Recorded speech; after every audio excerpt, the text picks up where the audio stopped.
This is the local and national news from Fabulous 103 FM, and it would be fabulous if you subscribed. It's easy. Click the subscribe button, and at the same time, click the like button too.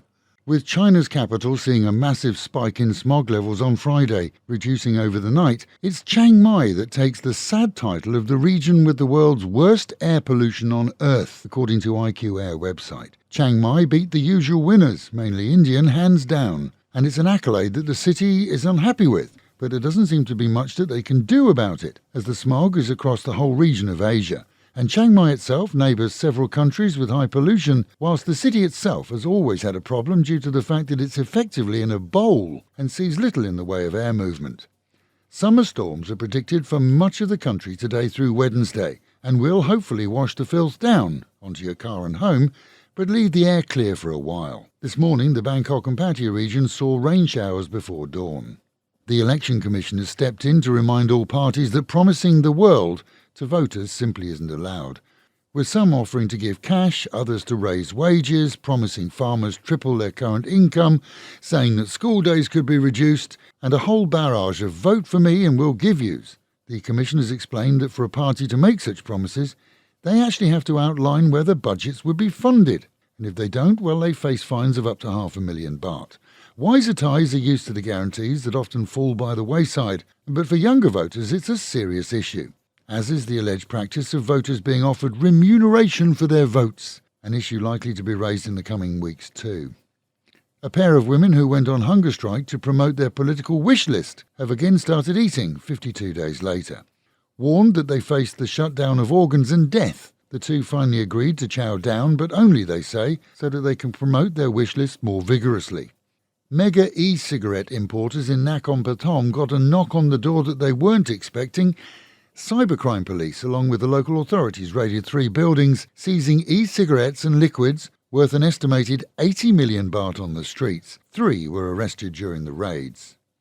Sunday on Phuket saw police thanking the crew of a sailing ship who rescued 2 tourists close to drowning 2 days before in the ocean. It seems that the duo, of unknown nationality, took a plastic canoe out on the ocean to explore islands. But at some point their canoe took in water, forcing them eventually to enter the waters, using the kayak as a buoyancy aid. And emergency services along with boat owners were asked to help in the search that found them after dusk, mostly by luck. The canoe was large enough to show up on radar, which helped, as the search was called off, so the less-than-dynamic duo left the scene as quickly as possible, with faces slightly reddened.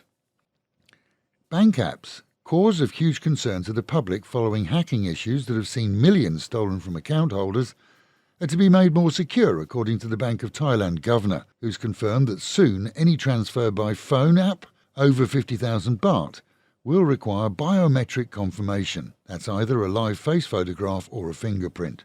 Banks will also have to develop programming that picks up on any odd sequence of transfers.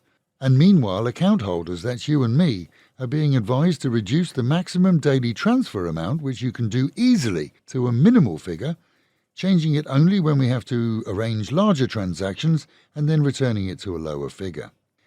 In any Western country, women would be up in arms at a beauty competition with a difference, but here a so-called beauty contest between jumbo-sized women alongside an elephant has trended and is catching eyes.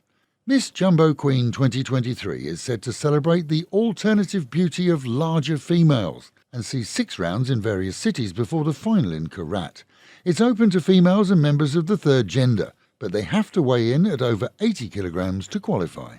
The winner will be titled Miss Daughter of an Elephant, a title that would be less welcome perhaps in other areas, but with the prize at 300,000 baht and no signs so far of protest by the woke brigade, it's full on. There's a new fad in fashion, certainly for Chinese, but other nations are following. That's the wearing of Thai school uniforms. The latest trend seems to be for women to wear the cheap-to-buy uniforms. Without school names embroidered on them, it's certainly not illegal, and it's very popular with the Chinese. But at some point, it's slightly weird. Nevertheless, for some, the blue and white outfits are likely to become a must-have for closets. Meanwhile, at home and in our own province, down in Sattahip, the Navy has ordered a resort to suspend its operations, as they claim that the land on which it's built belongs to the nation. They'd had a request to rent the plot 3 years ago, but it was never approved. The resort operator claims to have bought an effective lease from an unnamed local bigwig, but that's not enough to stop the cease and desist order. The venue only opened this year, and there's no word on licensing, as it was advertised for a whacking 15,000 baht a night for groups or families of 4. Banglamung police sat through a few hours of siege at an Aglua condo after a 25-year-old local woman called on her phone with claims that she'd been threatened with being thrown from a balcony by a 40-year-old Korean man. This after she said he'd abused her and even cut her hair. Sunday afternoon saw cops eventually breaking down the door of the 5th floor condo after emergency teams inflated safety cushions below the balcony in case he or she fell. No word on how long they'd known each other, but it took 3 hours of negotiations before police put the door in and arrested him. It appears she was held for 4 days. Injuries were obvious, and drug testing was being carried out on both. The very first Festival of Colours was held in Pattaya over the weekend, an Indian tradition.